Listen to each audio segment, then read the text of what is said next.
Sevianto sama Saldi itu. Saldi itu ya, sampai berhari-hari itu. Iya berhari-hari. Sevianto masih di radar. Kalau dalamnya sampai jadi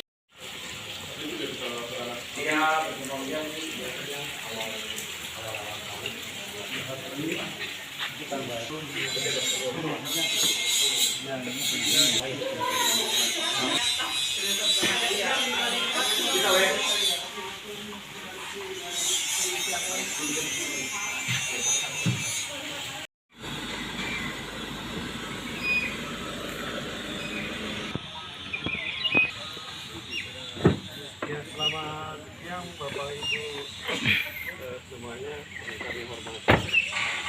Mungkin pada hari ini di sini kita sebelum berangkat ke Tanjung Timur dengan daerah lokasi lepas liar, secara simbolis kita lakukan penandatangan berita acara karena ke bis kembali ya. Pak Mika nanti yang memandu kita kah? Mana Pak Mika? Atau Pak Mas? baik, Bapak Ibu, setelah kita seremoniasi ini untuk tanda tangan BAP, kita akan lanjut. Berikan gambaran dulu latar belakangnya bahwa karena kekayaan alamnya Papua ini sangat melimpah dan sangat diminati di luar, sehingga seringkali terjadi penyelundupan. PT FI kemudian membuat komitmen lingkungan yang tertuang dalam komitmen pengelolaan lingkungan di PT FI, bahwa salah satu poinnya adalah turut serta dalam upaya konservasi satwa Papua. Kami memang saat ini sangat berfokus ke satwa-satwa endemik, termasuk yang tadi kura-kura mocong babi dengan kasuari. Di sini peran kita adalah mensupport BKSDA dalam artian hal-hal yang tidak bisa di cover oleh BKSDA dalam kegiatan konservasi ini didukung oleh PT Freeport. Biasanya yang terjadi adalah kura-kura yang diselundupkan keluar Papua itu nanti akan ditransportasikan kembali, disokong oleh PT FI untuk transportnya kembali ke Papua.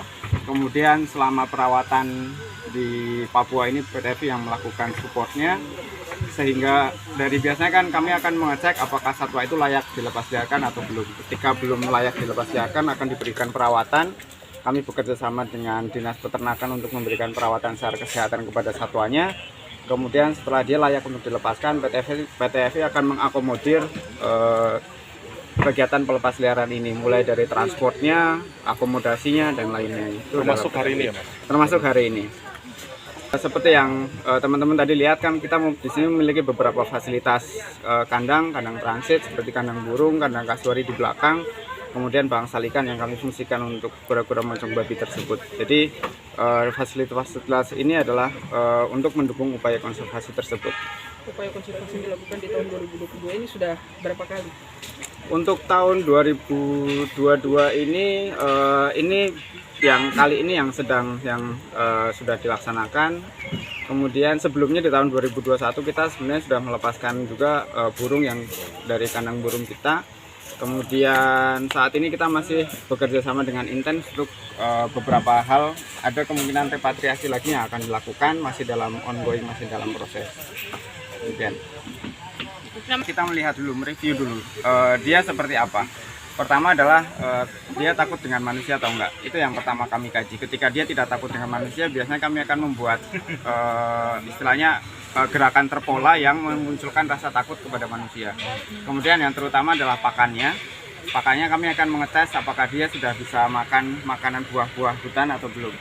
Biasanya kan satwa yang hasil dari peliharaan, terutama yang kasuari ini kan dari masyarakat, biasanya dia sudah terbiasa dengan makanan yang buah-buah lokal. Nah itu yang kemudian kami teskan.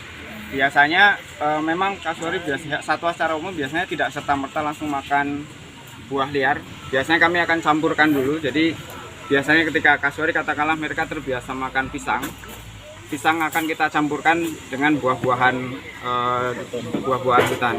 Mulai dari 5% naik ke 10%, 40% sampai sepenuhnya bisa dikenalkan dengan buah-buah hutan. Jadi memang kasuari biasanya cukup memakan waktu, terutama satwa yang dia memiliki perilaku akan memakan waktu dalam rehabilitasinya. Karena itu tadi kita harus mengecek polanya dia terhadap manusia, kemudian polanya dia untuk mengenali makanan yang ada di hutan. Artinya sebelum dilepas liar? Sebelum pelepas liaran kemarin kami juga mengundang dokter hewan dari Dinas Peternakan untuk penilaian kesehatannya si burung, mulai dari makannya, mulai dari habitnya, dari kebiasaannya, terus juga dari faktor yang secara nampak apakah ada luka, ada kecacatan atau tidak gitu. Semuanya sudah kita asesmen kemarin dan kemarin memang menunjukkan semuanya layak untuk dilepas liarkan. Sebagai tambahan, labi-labi moncong babi yang 160 itu sebenarnya kemarin ada 30-an ekor yang dia itu terindikasi jamur putih ketika tiba di sini.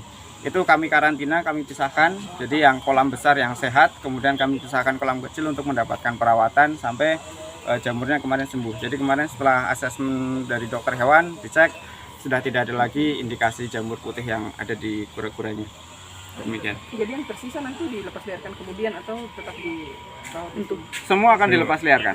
Kecuali ada beberapa memang yang seperti kita saat ini ada serahan dari masyarakat juga, ada burung yang dia sayapnya patah dan memang asesmen dokter hewan menyatakan ini nggak akan pulih, kemungkinan akan kita rawat di sini atas seizin BKSDA sebagai alat peraga. Karena kami di sini kan juga ada kegiatan edukasi dan awareness.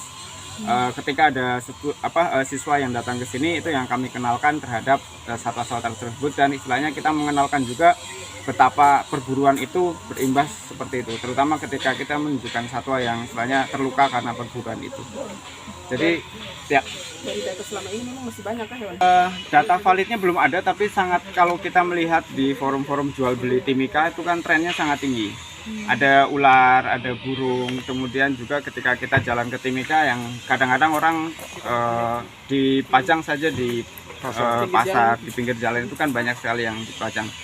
Terus juga sebenarnya kalau dari kami kan melaksanakan kegiatan monitoring keanekaragaman hayati juga, kami melihat beberapa pola ada terjadi penurunan. Biasanya ketika saat bulan lalu kan musim kasuarina berbunga. Ketika musim kasuarina berbunga seharusnya biasanya nuri kepala hitam dengan nuri kelam itu akan bergelombor banyak sekali. Tapi bulan lalu kami hampir sedikit kali perjumpaannya. Itu salah satu Musim kasuari berbunga. kasuarina berbunga. Ini kasuarina, cemara. Itu ketika dia berbunga biasanya mengundang nuri kepala hitam dengan nuri kelam untuk datang. Tapi dalam periode ini memang sangat turun dan kami mendapatkan juga laporan bahwa tingkat orang menjerat di timika juga semakin banyak. Gitu. Ada arahan tidak untuk supaya tidak punah, jadi Arahan kapasitasnya ada di BKSDA, tapi bisa melalui kami dalam artian kapanpun teman-teman istilahnya sadar untuk bahwa hewan ini adalah hewan dilindungi, bisa komunikasi dengan kami. Nanti kami akan berkoordinasi dengan BKSDA untuk proses penerimaan.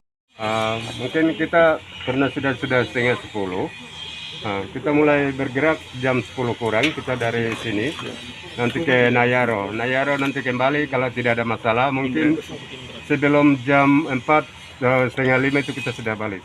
Sudah tiba di Itu sini. paling lambat. Siap. Menggunakan 2 mobil Ranger sama satu bis. Satunya nanti dari sini kembali ke RPA, satunya ke Tanggul. Nayaro. Ini namanya Muara Nayaro atau gimana?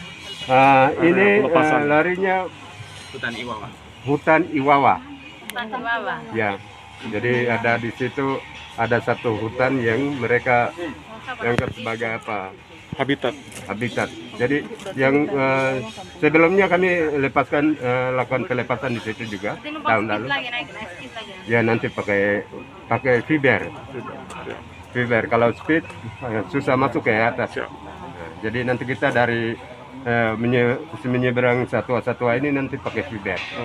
Dari bawah. Nah,